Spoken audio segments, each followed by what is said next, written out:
As many as 40 young men from 2 inner-city neighborhoods remain under lockdown at the Belize Central Prison tonight.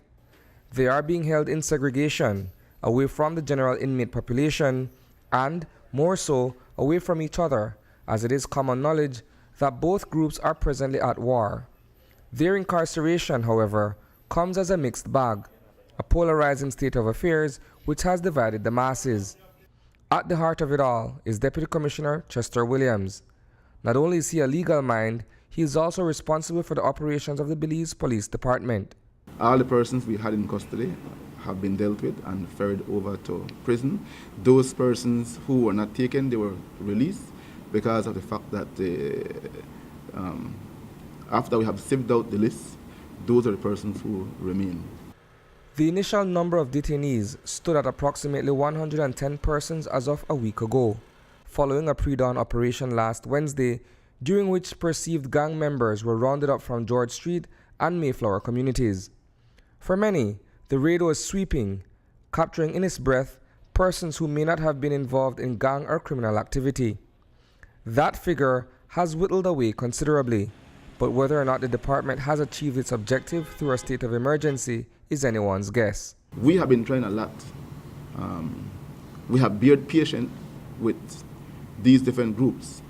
In particular, I took time late at night doing interventions, mediation with them, and try to see how we can get them to understand that the way of life that they're living, instilling fear and terror in the lives of ordinary Belizeans. Majority of our good citizens live in prison in their own homes because of fear of being on the streets or fear of these individuals. It is about time that we take some measures to be able to let them understand that the way of life that they are living and the fear that they instill in our law-abiding citizens must come to an end. They must come a cut-off point, and I believe that we reached that point, and the decision to have done this, I think, is the right one. With that said, the Colby Foundation, which manages the Belize Central Prison on behalf of government, has had to take on these young men. But was the organization or a representative of the penal system involved in that decision-making process? I personally never participated, but we have a controller of prisons who represents the government of Belize, and more than likely because he resides on site and he's here every day. More than likely he may have been summoned to a meeting and he was probably part of the decision making with respect to that. This short-term policy, which has since been implemented by decree, is soundly criticized as a stopgap. It is not seen as a permanent or long-term solution to the hemorrhaging that continues to take place in the city streets. We will continue to monitor how it goes from here. We're not going to say that this action will stop crime altogether.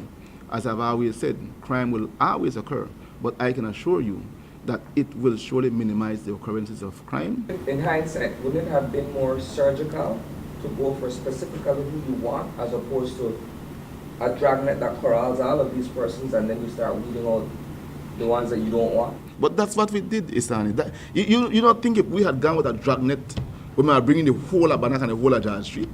We picked up a specific amount of persons because those were the ones that we wanted. But at the end of the day, there are some who are gang members and are actively involved in gang activities. And there are some who are gang members who have been dormant for some time. Those who have been dormant, we don't want to drag them into what it is that we're doing. We'll leave them alone to continue to live their life and try to go continue down that peaceful path. We don't want to bring them back into the arena, so they were allowed to go. Those who weren't allowed to go are in detention for the remainder of the month. Undoubtedly, it is enough time for anger to fester among them, but in a controlled environment, it may be difficult to act upon. We can reassure the public that certainly we do not expect these guys to come here and carry on their deviant behavior. We have all systems in place that I am sure will be able to control them.